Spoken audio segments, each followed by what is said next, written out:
Hi, everybody. Welcome to our first spring semester webinar for spring of 2021.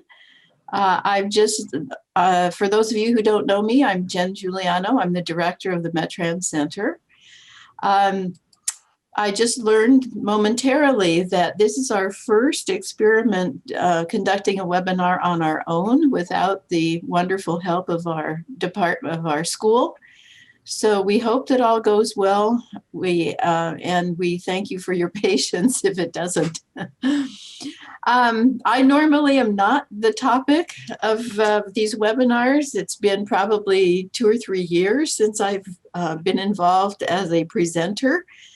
So this is very unusual for me, but I decided we've been doing so much interesting research that I decided I could come back as long as I had one of my PhD students with me.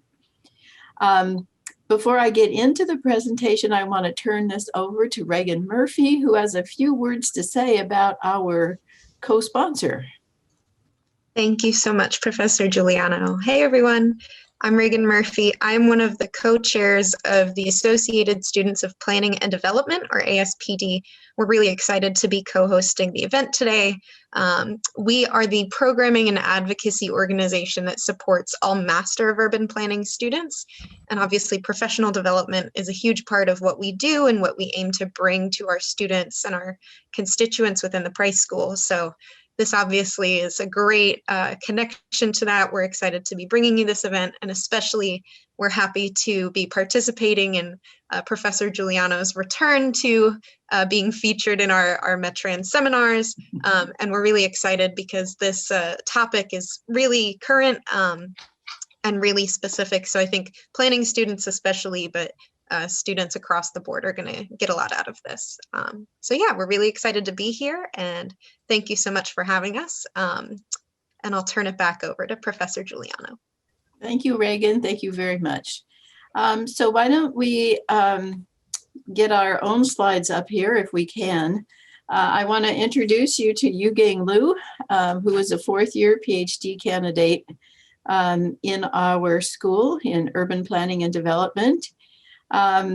He and I have worked on this project together, and he's going to be doing most of the work today because, as all of you know, I have kind of a challenging calendar and I'm double booked. So I'll be heading out about 30 minutes into the presentation today. I did want to give you a little bit of background. The topic of our presentation today is analyzing the impacts of major events, a case study of the LA Coliseum. This is part of a project which is part of a larger project. So if we could go to the next slide, Yugang. The large project we call the ADMS project. And it's ADMS stands for Archive Data Management System. And so now, nearly 10 years ago, LA Metro, our LA Metro, the Los Angeles County Metropolitan Transportation Authority, came to USC, came to us and said, you know, we collect all kinds of data in our system as part of our management process, our transportation system management process. We just dump it at the end of every day. And we're just wondering, do you think there's anything useful that we might be able to do with this data? And we said, well, yes, of course. And that launched a long-running partnership with the Viterbi School of Engineering, in particular IMSC, which is the Integrated Media Systems Center, headed by Cyrus Shahabi, a professor in computer science. So we've had this project going as a joint, truly multidisciplinary project between urban planning and computer science. I am listing here the major players right now on the research team, so that you get a sense of the number of people that are actually involved. So I'm the PI on this project. Cyrus Shahabi is the co-PI. and Yaoyi Chang, who is in the Spatial Sciences Institute, and his specialization within computer science is spatial analytics. So we have a really talented team that has worked on this project. Okay, so that's the big project. Within the big project is the case study on what we call major events.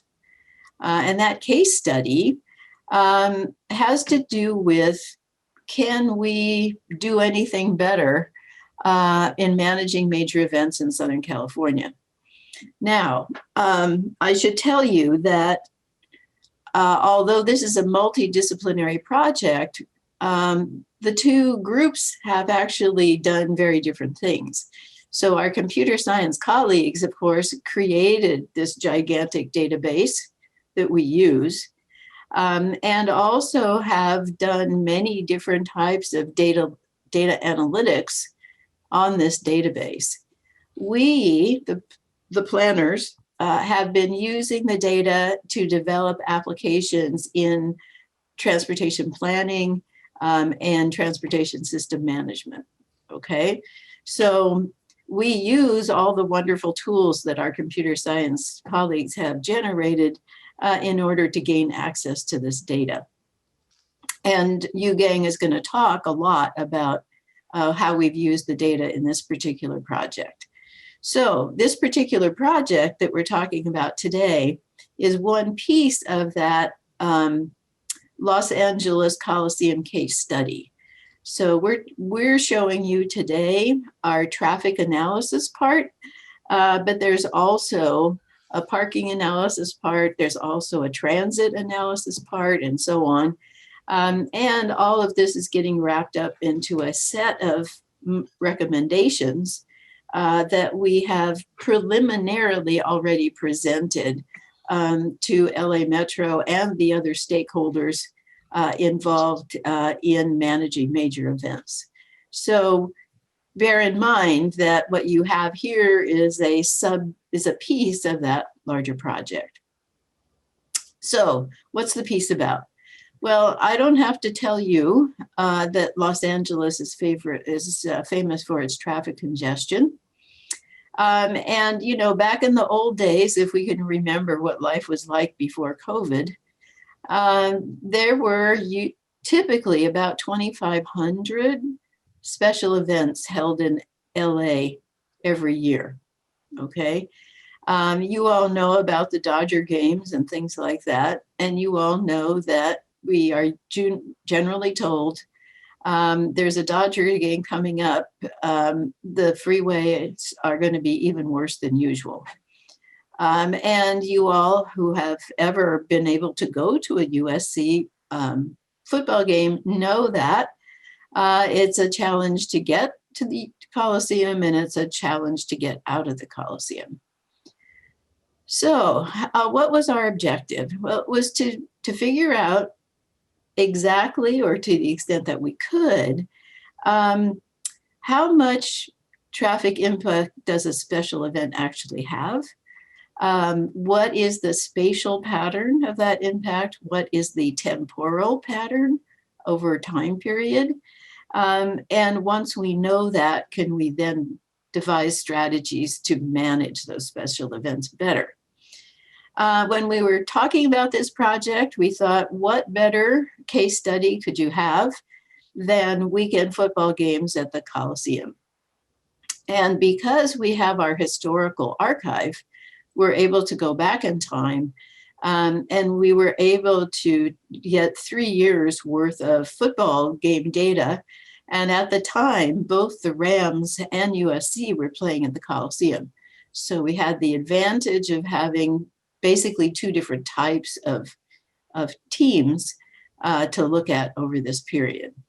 Next slide. So we had basically 2 levels of questions. In terms of looking at how football games are going to affect traffic, we wanted to look at the highway system, the freeways, And then we also wanted to look at local arterials near the venue. And our idea was that because these games actually draw very large numbers of people, the Coliseum holds over 80,000 people, that you should be able to observe the sort of bubble of demand that a big event like that generates as it moves towards the Coliseum in time. So we wanted to look at how far out could we observe that bubble? Where does that bubble kind of start and how does it propagate forward? And we also wanted to know what's the worst time for the local arterials, and knowing that it's always bad, but what's actually the worst time.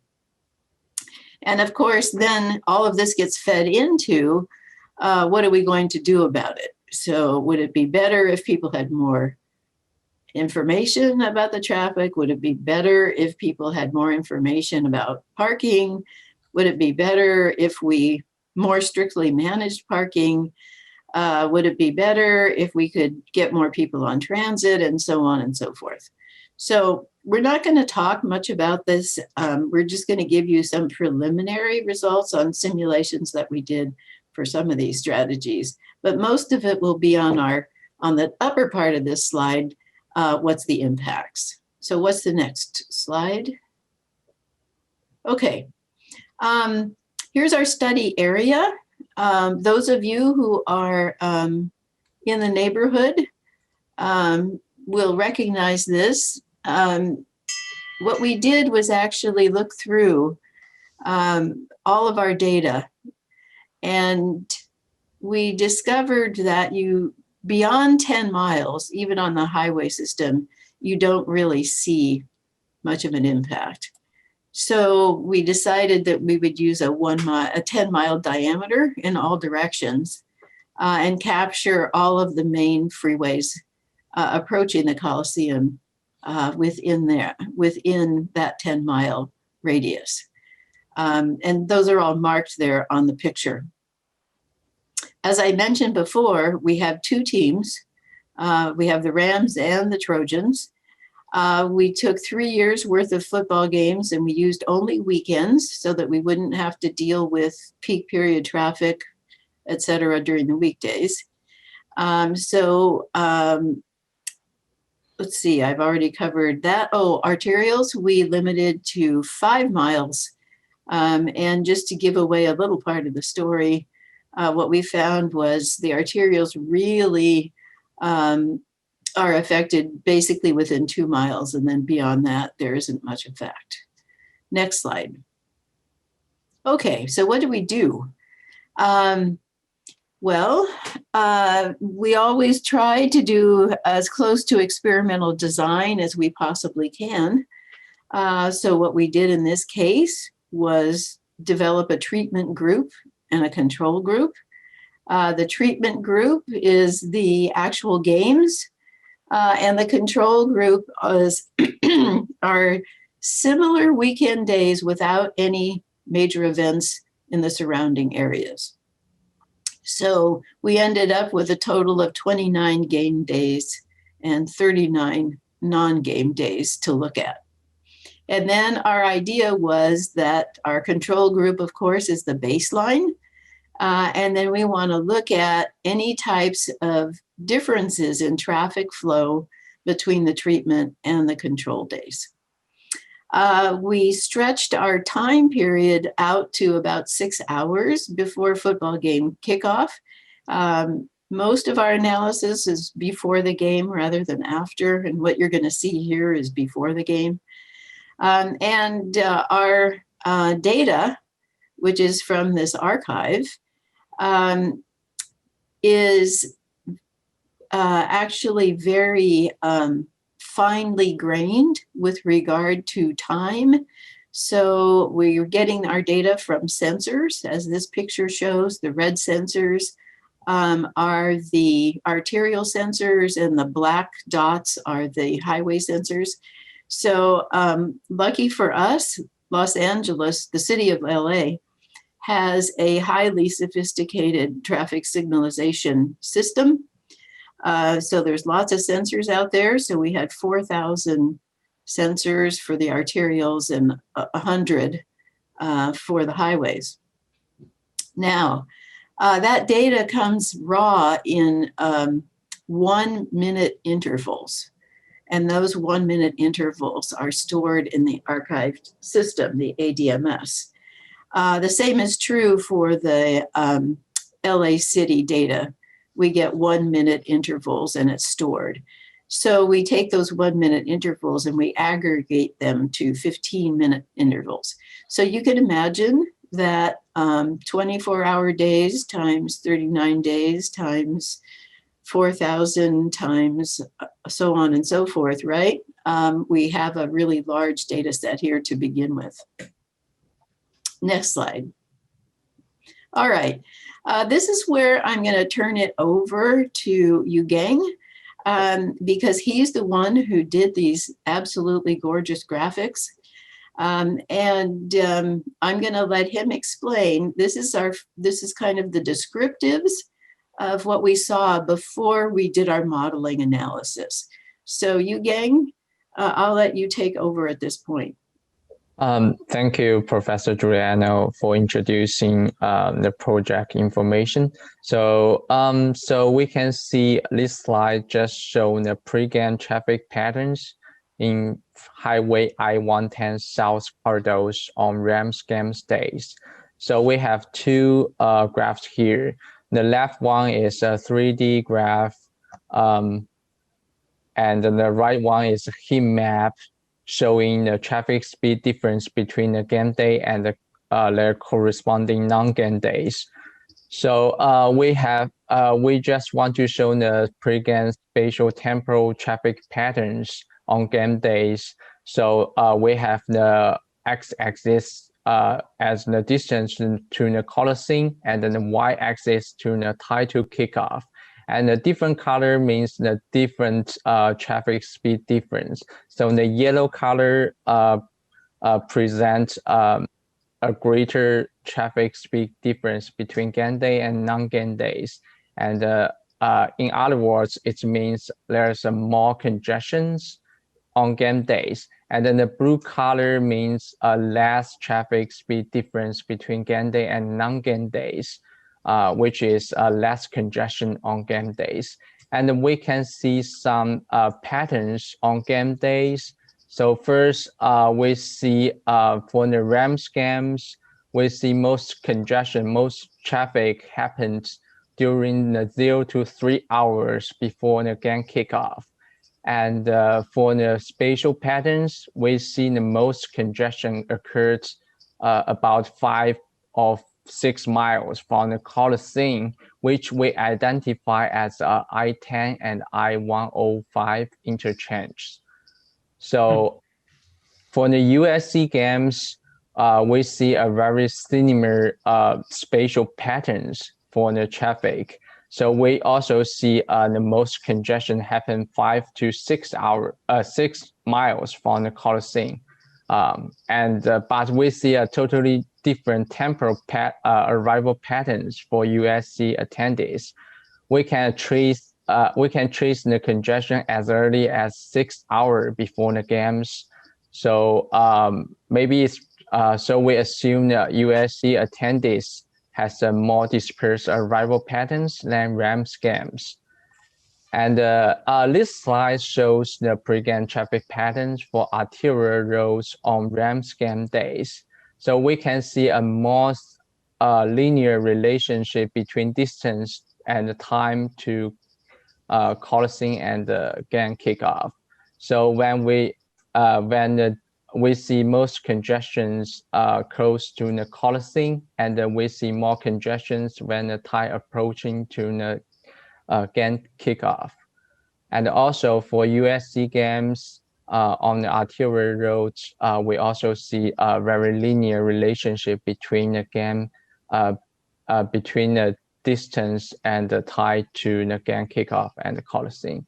So next step, we want to know what factors can affect the GAN day traffic, and what factor contribute most to the GAN day traffic congestions.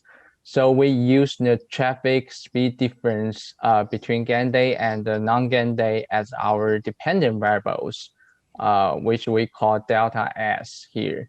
And we also control the temporal autocorrelation and spatial autocorrelations as our independent variables, since we know the traffic is very much related to its neighbors or its upstream traffic speed, and also it's very related to the near time traffic. So for example, if there are traffic congestion 15 minutes ago, it's very high possibilities we also have a traffic congestion now.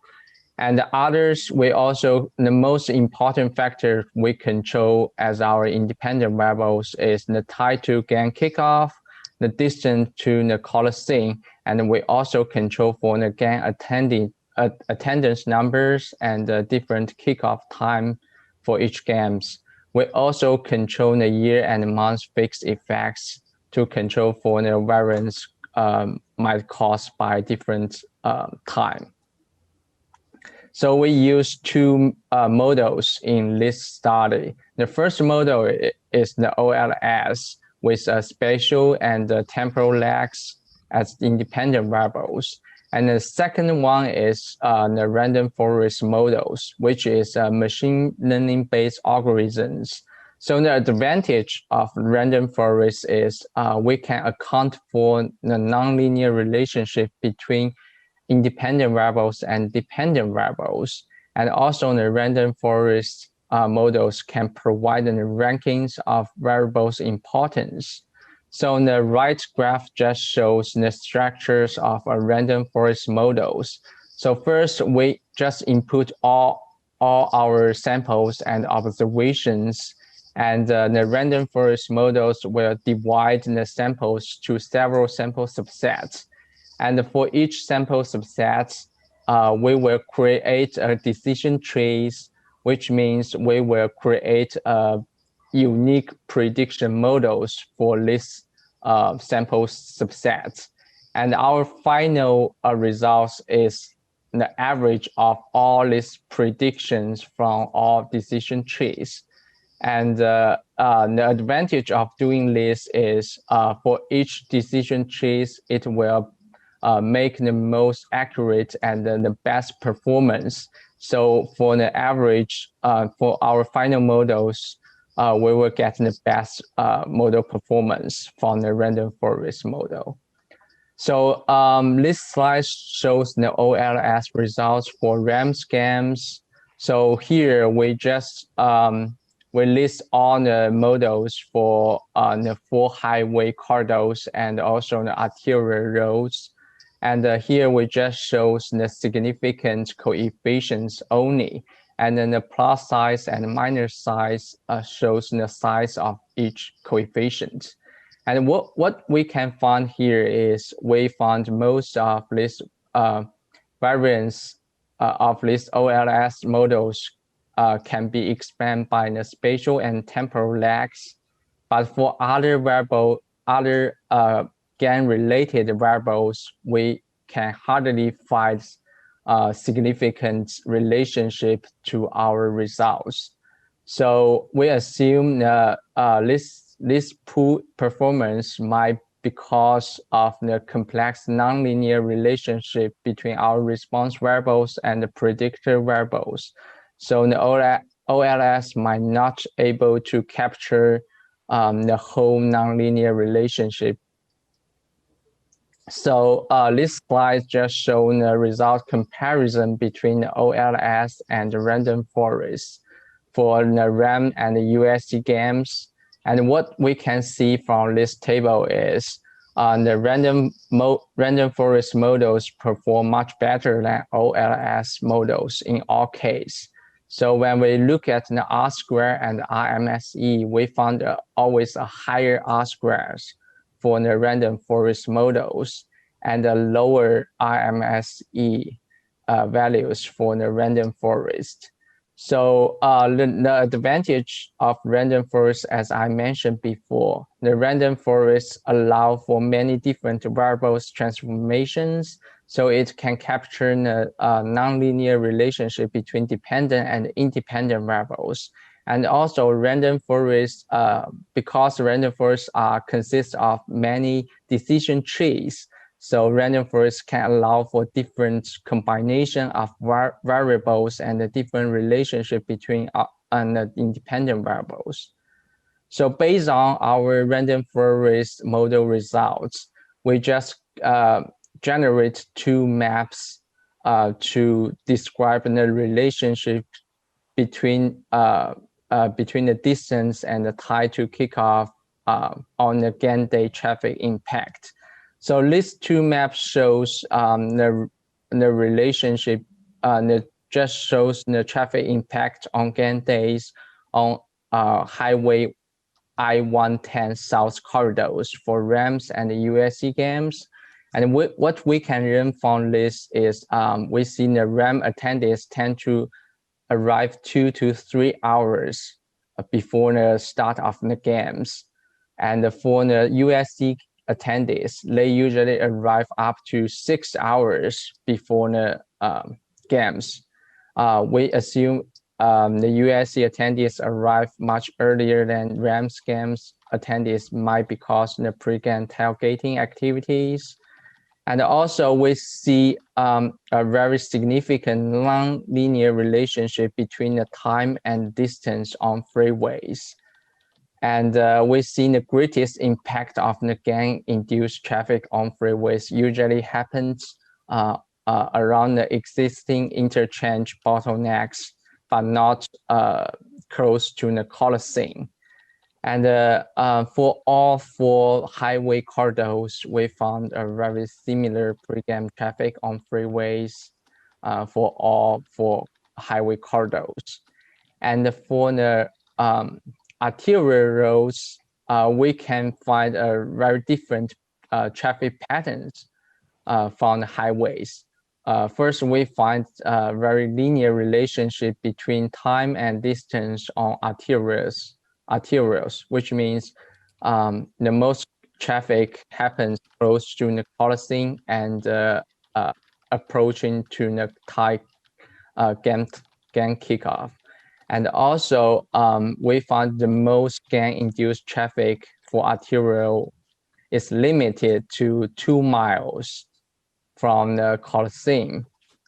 And the RAM, similar to the highway patterns, we found the RAM arrival pattern is more concentrated than the USC attendees.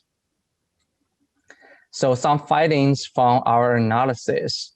The first, we found very different arrival patterns for RAM and USC games.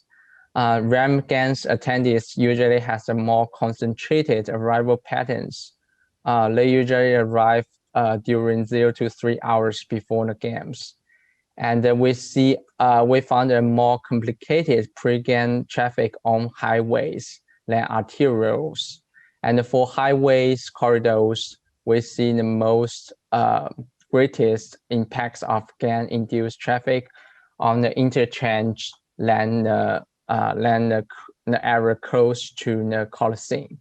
And for the arterials, the impact of gang-induced traffic is limited to within 2 miles of the Coliseum. So based on these findings, what the event organizers or the planners can do to reduce the congestions? So here we just show some preliminary results of our recommendations and the simulation results. So the possible options the planners can adopt to mitigate the congestion, GAN day congestions. The first is to smoothing the attendees' arrival patterns. And then the second is encourage attendees to take public transits. And then the third one we propose is we can combine the above two options together to mitigate the congestions. So here, we propose three options here. So the first option is move 25% of gang traffic in 3 to 0 hours to 6 to 3 hours before the gang kickoff. And the second simulation is reduce gang traffic demand by 20%. So this 20% may choose other traffic modes to the Coliseum, like taking the public transit or other traffic modes. And then the third simulation is we both do the tide shifting and the demand reductions by combining the first two simulations we have proposed. And we use the vSync software to build a network simulation models of the Coliseum areas we mentioned before. And we use the traffic data to simulate the demand on the network. And we compare the result to the base case, which is no intervention at all. And our simulation features is the 1 p.m. RAM scans, and we simulate the 0 to 6 hours before the games. So this slide shows the result for our first simulation. So the graph here shows, the left graph here shows the 0 to 3 hours before the game when we apply the tide shifting strategies. And then the right map just shows the 3 to 6 hours before the games when we take the tide shifting strategies. So the red color means the most reduction on the VMT, and then the green colors means there's increased VMT after we apply this, applying the strategies compared to the non-intervention case. So we also highlight the change before we take the strategies and after we take the strategies for 2 different time. So we can see after we take the tide smoothing arrival pattern strategies for the overall road network, there's 70, almost 80% reduction in the VMT. And for the arterial road, we see almost 90% reduction in VMT. And for the highway, there's like 16% reduction in VMT.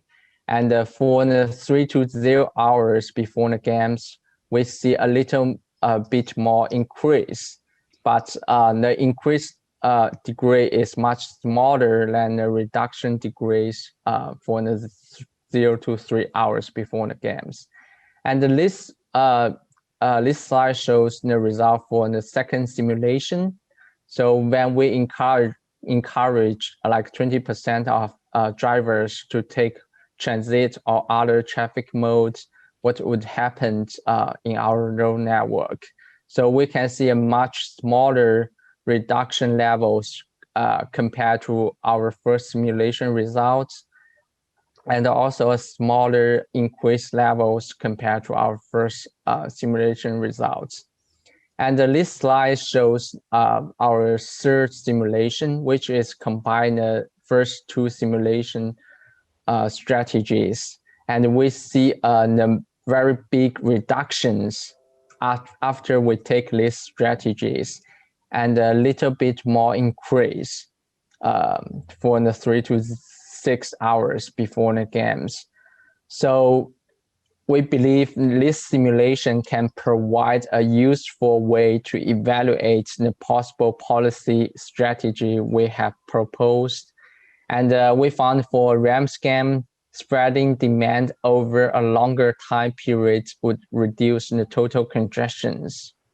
And then the effectiveness of the demand spreading strategy depends on our stakeholders' requirements. And then the difference between the spreading demand and the shifting to public transit is the result of the assumptions on how much demand is shifted. And our simulation assume incentive strategies, like if we want to attract more attendees arrive early, to the Coliseum, the event organizers can provide some early bird parking discount or have some more pre-game activities to attract attendees to arrive earlier.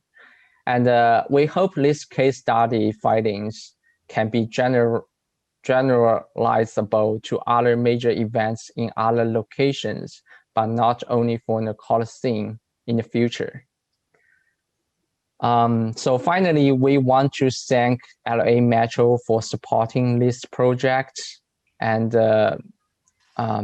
that's it. Thank you. Thank you, Yugen. Can you hear me? Yes, yes. Yeah, and to everyone in the meeting, thank you for coming. This is our first time running it ourselves, as you know, so you might get a few of these questions. So the first question is about analyze the emission and air quality for the two conditions. So for this project, the emission analysis is not included, but I know for other projects, we have some very similar like emission and air quality analysis for some freight emissions if we take some EV trucks. But I think it's a really interesting point to analyze the emissions and air qualities if we reduce the game day traffic. And then the second question is about the effects on public transport, like bus and metro. So we did have a transit analysis for this project. As Professor Giuliano mentioned, this traffic analysis is just a piece of the whole project.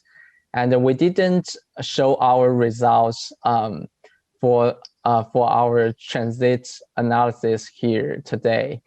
But I can tell you some preliminary results. So our results shows for the bus ridership on game days, there's very few attendees will take bus to the Coliseum. So we assume this is because first, the bus headway is too long. And also the experience on bus might not be that comfortable for most people. So it's not an attractive way to take bus to the Coliseum. And we found the most common way attendees will take to the Coliseum is through Expo Line. But almost like 10% of attendees will take Expo Line to the Coliseum. But one concern is Expo Line, the frequency of Expo Line is not enough. And also the capacity of Expo Line is not enough to take so many people to the Coliseum. So we are work with LA Metro to think about how we can improve the transit experience and also the frequency and of both bus and metro. And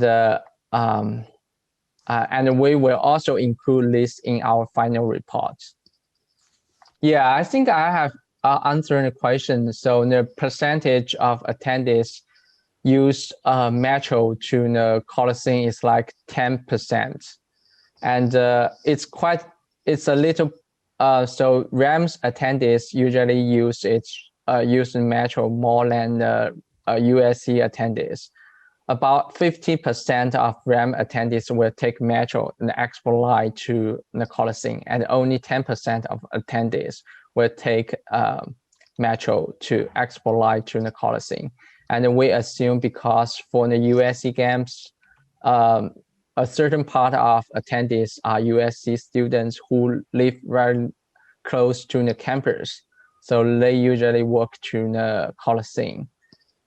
And for the bus ridership, it's quite low. Almost for both USC and Rams games, usually 1% of attendees will take bus to the Coliseum. So for the question, how can we reduce game traffic by 20% in simulation 2 is not practicable in the real world. I agree. So this is just a manual number we set.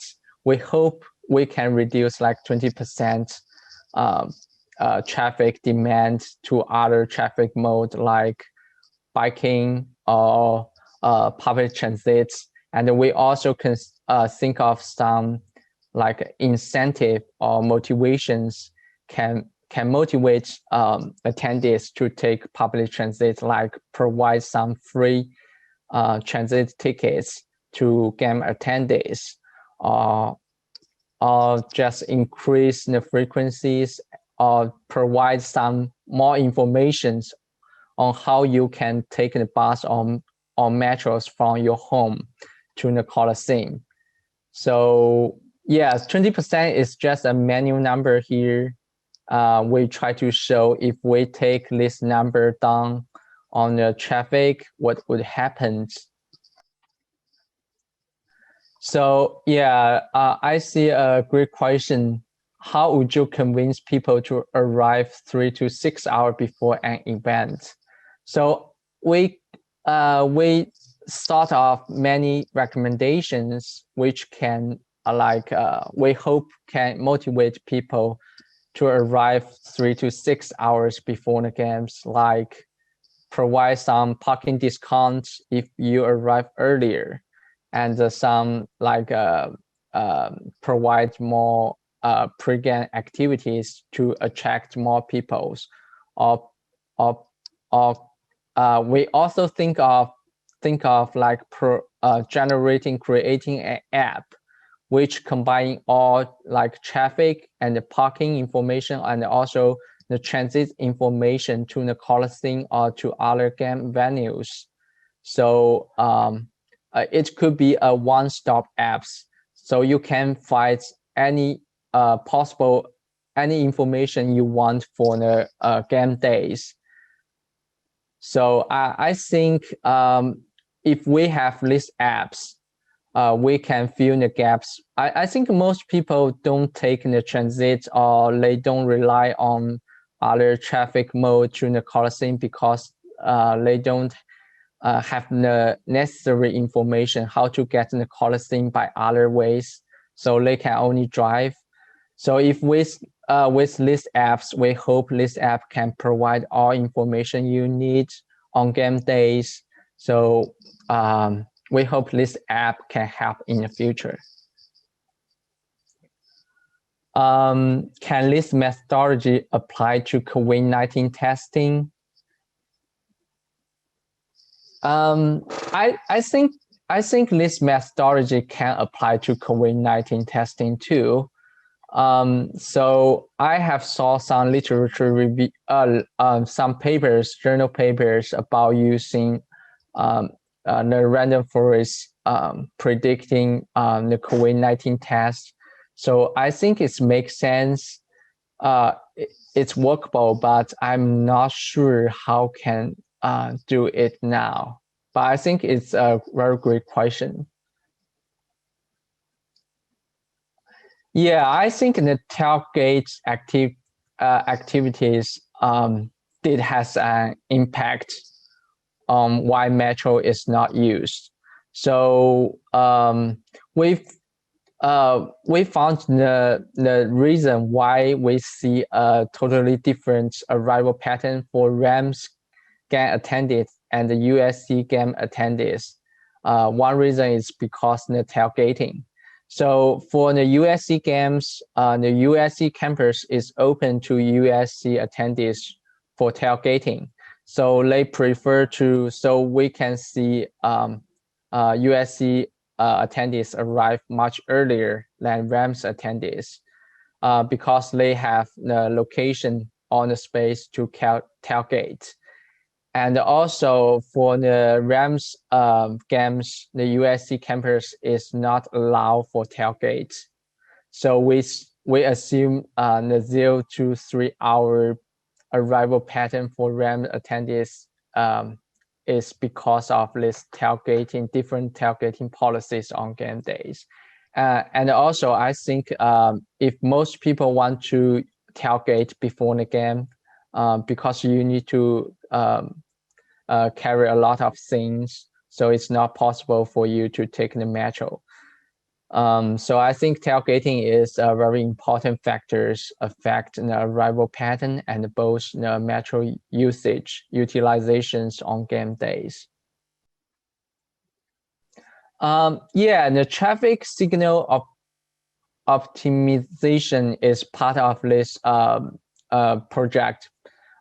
We have Sean Thorney, master students help us do the simulation on a micro environment just close to near in the area near to the Coliseums, and we consider the signals and the different signal policies for that simulation.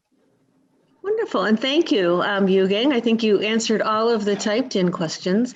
This was such an efficient presentation and question and answer session that I'm pleased to share that we have at least 11 minutes to actually open this up to a conversation. I'd like to invite Reagan Murphy, who's representing our Associated Students of Planning and Development, to share a few questions that have come in from her group.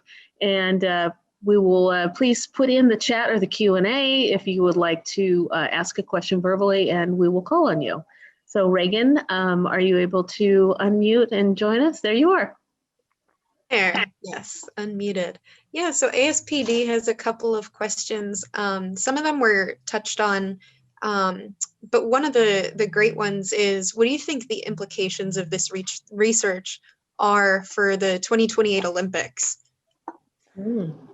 Yeah, that's a very great question. So, yeah, I think for Olympics, I think the common things between football games and the Olympics is they have very large attendance numbers. So I'm thinking this methodology can absolutely apply to the Olympics.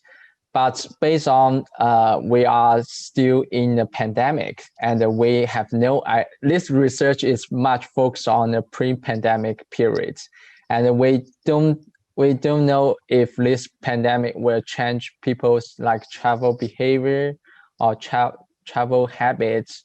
So I think it's a really interesting topic if we can combine the COVID-19's impact and also again game day impact in the future. And I think this methodology, if there's no this pandemic, I think this methodology can absolutely apply to the Olympics Games in 2028. Awesome. Thank you so much. I have one more question as well. So anecdotally, having lived near USC's campus and, having seen some of the foot traffic that gets generated and some of the micro-mobility traffic that ends up getting generated around game days as well, are there data sources available that would allow y'all to conduct a similar analysis for pedestrian activity or even, cyclist or micro-mobility activity around special events? And is there interest in that? And if so, how would these models maybe need to be tweaked to evaluate those impacts? Yeah, I think the pedestrian activity is a very important part on game day traffic. And unfortunately, we don't have the data access to this the working data. So LA Metro and the LA City only provide the traffic data. But I think one thing we can do is for our simulation. So for the simulation, we can we can set a number of how many pedestrians we assume will be on the game days, and we can add it into our considerations in simulation. Otherwise, I don't think we are able to evaluate the impact of this pedestrians activities on game days. But it's really a good point. Thank you so much. No problem. Thank you, and thank you ASPD for co-hosting and co-sponsoring this event. I do not see any other questions. If anybody has anything they would like to ask, please mention it in the chat. Just say I have a question and do that right now since we're coming up toward the top of the hour, or put it in the chat. Seeing nothing, I'm going to ask Yugang a question. Yugang, tell us what your plans are for your future. And he wasn't expecting this, so this will be his chance to have a quick elevator speech. Yeah, I totally didn't prepare for that question at all. Yeah, so yeah, I'm in my fourth year, so I'm planning to graduate next summer. So after that, I think I will continue in the academia field in the future. I also want to do, because my research interest is in air pollution and then the transportation planning. So I think I will continue to do more research on emissions and environmental justice, and also the social equality issues in the future. And yeah, I think that's my answer for you. Great. Well, I think I can speak for all of us on the webinar that we're really looking forward to your new and exciting research, your tips on how we can efficiently get to the game and back and avoid everybody else who has the same idea that we do. Thank you so much for joining us. Thank you. Reagan, representing ASPD. Thank you for all of the people who behind the scenes put together our inaugural event, inaugural being the one that we have controlled for the first time. It occurs to me that you might not know who I am. I'm Vicki de Guzman. I'm with the USC METRANS Center and PSR. I'm the Associate Director who focuses on education and professional development. So I would like to share with all of you some of our upcoming events. We really appreciate you joining and hope that you will be able to do so again. Looking at the screen, let me share with you in the order that they appear. March 2nd and 3rd, we have a really interesting event that's become a signature offering of ours.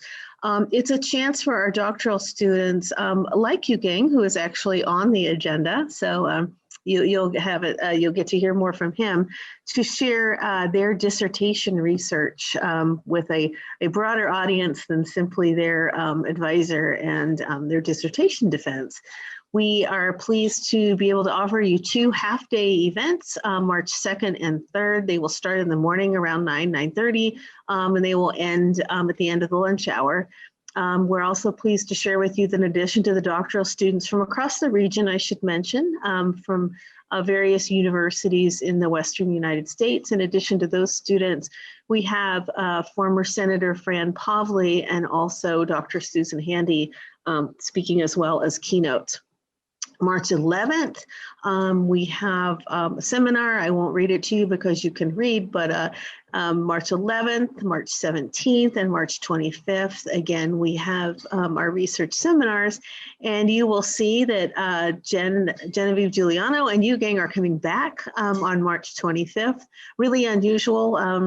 Jen is usually not part of the agenda. We're thrilled to have her. So they will talk about a little bit more about traffic and specifically about what has happened in LA to traffic as a response or a result of COVID-19. And with that, I'd like to thank all of you for attending. We will be, we always like to have feedback. If you have any thoughts that you can share, I would greatly appreciate hearing them. You can, I will put my email address here in the chat, and I really encourage all of you to let us know what you thought. What did we do well? What can we do better? What kind of topics would you like to hear? What kind of programming would you like to participate in? So thank you again, and we hope you join us again soon.